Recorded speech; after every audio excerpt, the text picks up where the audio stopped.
So, does anyone remember the rules of rugby? Aw, you gay for them. What's going on? Mick's lost all his friends. He's getting into fights. Do you ever feel like you're only doing things because everyone else is, and you're scared to change? Just miss how things used to be with the four of us. You're a good friend. I know.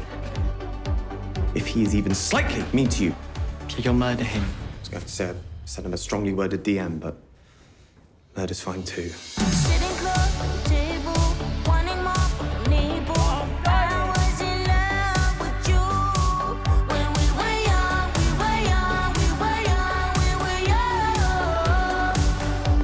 I want to believe in romance.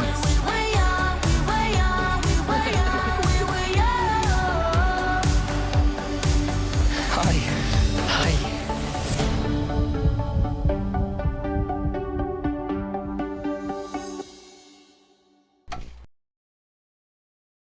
Heartstopper, a gay show just for me. While on stream, one of my favorite parasocial pals, Charlie, mentioned a show that I thought was interesting.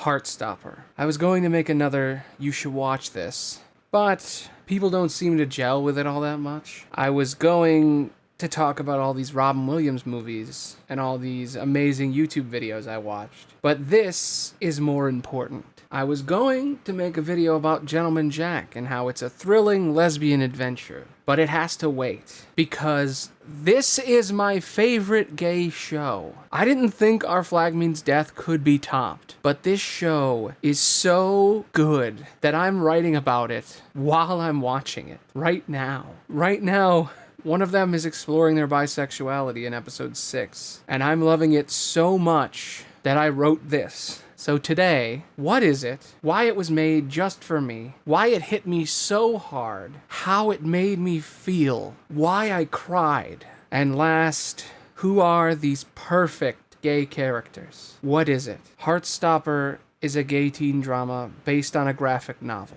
It follows a group of teens in an all-male boarding school in Britain, but it doesn't fall into the pitfalls of other teen dramas. It never sexualizes the characters. It's played very innocently. It never becomes melodramatic. It's always realistic, and it uses slight bits of animation effects, like sparks and flowing flowers, whenever love is introduced. This show feels like it was made for me, and I can definitely see why Charlie recommended it, but I relate so much to this show. It is the perfect gay show. It has every opportunity to be negative. Every moment, I wait for the next sad shoe to drop, but it doesn't. It's beautiful. It's happy. It's unapologetically gay. And it feels so real. So much like my life. It plays on experiences every gay teen goes through. I liked a straight guy. I was uncomfortable in the locker room. I felt afraid to come out.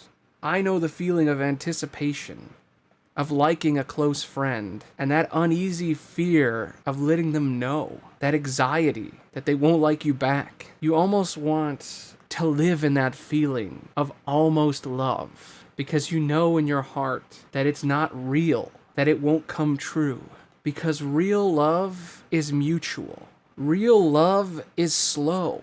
It takes time. It develops like a photograph. And a crush isn't the same. I don't think I've ever been in love, but I have had hundreds of crushes. Every single friend who has been nice to me, I have felt lovesick over. It's like a curse, a magic spell, or a disease. It always starts with a realization, this moment of pure elation, when suddenly it all comes crashing down. You are pushed under the weight of the crush. You're sick again, and now it will ruin your life until you confess. This show perfectly shows that all you really want, all you scream at the screen, is tell him. Tell him already. But the way this show touches on everything is perfect. Everything executed perfectly. And there is no tragedy. No buried gays. No one dies. No one's life is ruined. I'm not fucking queer baited again. Yeah, there's bad things that happen, but they aren't bullshit. They aren't over the top. They are real and common. This show is perfect. And comparing it to other gay shows, it's light years ahead. Every gay show, no, every single show needs to be this good, this well executed, a masterpiece. I have to tell you how the show made me feel. It made me feel real joy and happiness, pride, actual real pride. I've never been proud like this before. I've had fleeting shreds of pride during the few gay films and series I've watched over the years, but never this. Each time I watch a gay show and it's good, I feel this feeling, these butterflies, like a cool breeze. And it's so rare. But this is the first show that hasn't ended it. This is the first show to visually depict what gayness feels like, what love feels like. They show the bad stuff, but they don't dramatize it. It's so real. And the saddest part is that I cried. There were these moments where I cried. Not because of the show, but because I realized that I don't think it will ever happen for me. I don't think it'll ever happen to me. I'm scared. Not scared about coming out. I came out 10 years ago. I'm scared that I'll be alone forever. Not because of outside pressure, not because of homophobia, but because I hate myself. I won't let myself try. I have never tried to go out, to meet anyone. I have spent years completely alone, and I'm always too afraid to try. I'm never going to be good enough because I hate myself. I hate my body, I hate my ugliness, and I feel disgusting all the time. No one would ever want me because I don't want me.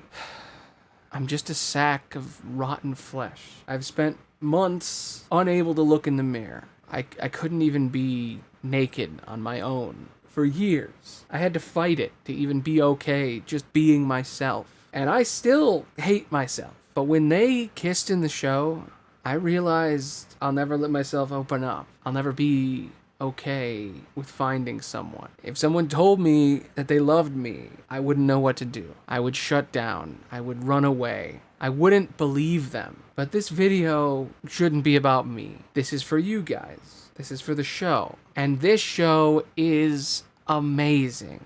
And its characters are pillars of representation. This show is a how-to. How to be gay. How to make gay characters. How to be. It's fucking fantastic. And I haven't heard anything about it. And that's fucking tragic. It's been out for a month and I haven't seen it until now. But besides all that bullshit, the story that relates so much for me is Tao's story. He's so afraid of being alone. And as much as I like to pretend that I embrace my loneliness, I mean, literally my name, it still haunts me. I don't want to be alone, but I won't let myself not be alone. So, in order to stop myself from getting off topic, I'm going to talk about each character and how I relate to them, without spoiling things. Who are they? Charlie, one of the main characters in the show, thinks he's not good enough, but he's also the person I wish I was growing up. He's so strong, and he's so honest, and even though he's always apologizing, he's so selfless, without even trying. I have to fight to be selfless. Nick. Nick is me. He never thought he was gay, but someone changed his mind. Close friend. But he's also better than me. He's good at sports. He's emotionally intelligent. He's who I could have been if I wasn't afraid. If I didn't hate my own skin. Elle. Elle is a girl.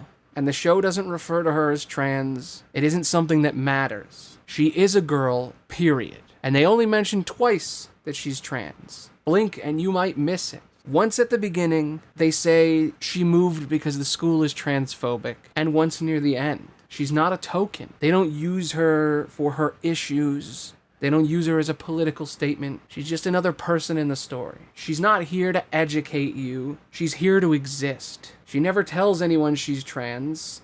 People know, but she's just a girl. Not a single straight person in this entire show makes the show about them. Because it isn't about them. It isn't even about us. It's about the characters. It's true representation. No bullshit. Tao is my favorite character. His love for movies, his need to share them with others, his love for Elle, and he isn't even gay. He's straight, but he doesn't let that stop him from being flamboyant. He doesn't let masculinity hold him prisoner. He's truly comfortable with who he is. And despite the fact that his art is awful, he still tries to get better. And they never imply that he's gay for Charlie. He's just jealous of his friend leaving him and worried about what will happen to him. And I've felt that need, that feeling that everyone you care about is ignoring you. Elle and Tao are so nuanced, and they really do show what it's like to have a friendship you don't want to ruin, when you like each other, but you don't want to complicate it. Meanwhile, Imogen and Tara are a package deal. Two happy, out lesbians who fight against the world. I love them, and I'm happy for them. And I really hope in later seasons we learn more about them. When Tara is locked away and she opens up about how hard it is to be out in high school, it's so real, but it's not melodramatic. And that leaves me with Isaac, the person I actually was in high school. He's just kind of there. He's just reading. Look at him. He's just there. That me. Also, holy shit, how did Courtney Jai get in this movie? Did they just Google bi influencer? Or was he involved somehow? I'm kind of really happy about that they just happened to show a bi YouTuber who helps people who don't understand their sexuality. Like, they just found that guy, and he's just in the show. Later, when they're in the photo booth, I cried. I was crying as I wrote this. And in the end of this show, it's beautiful. I was tearing up, ugly crying and everything. The way that they come out to their mom was so much like my own experience. Mine was more chaotic and less thought out. But the way it just happens, when he's ready, he just blurts it out. The way she reacts, and the way he explains what being bi is, and how she says that she knows what it is. And that she asks, "Are you sure?" It's so accurate. I haven't seen a coming out scene made for me before. I thought Curtain Glee was good when I saw it back when that released. And I cried back then. But holy shit, I love this show. And I'm so happy there's another season coming. And that the novel it's based on has a lot more stuff after this. And this first season is fucking amazing. And it makes me so happy for the future. The world may burn down as the billionaires run away to space, but at least we can be gay on certain streaming services. And, you know, in June, when society tolerates and exploits us, every month should be Pride Month, not just a couple of weeks where we're allowed to exist. And we shouldn't exist in media just so we can get cut out so China and the Middle East and the ignorant assholes don't get mad. Because to them, all that matters is money. But this show doesn't do any of that. This show spits in the face of that. This show is unapologetically gay. It's everything you could ever want. It's everything you could ever need. It's a bright spot in a dark world of non-representation, of cutouts and fakes and straights. And I got good news for you. 1 in 5 Gen Z identify as queer. And that means, based on the Kinsey studies decades ago, when Kinsey said 1 in 10 were gay, it seems the future's looking pretty damn gay. Maybe there's more bis and gays than people think. And maybe humanity just hit puberty and it's figuring shit out. Give it time. If the world doesn't fall apart, we might grow the fuck up, and being gay will be like breathing, like flower petals flowing in the background. Anyway, I'm Aloni the Bard. This show was made for me. I'm bi, I'm lonely, and this gay show made me drop everything and tell you it's pretty good. You should go watch it. I don't want to overhype it. I liked it. I thought it was pretty fun. It's on Netflix. Heartstopper. That's 2 P's. Don't forget that. Heartstopper. You should go check it out. Bye.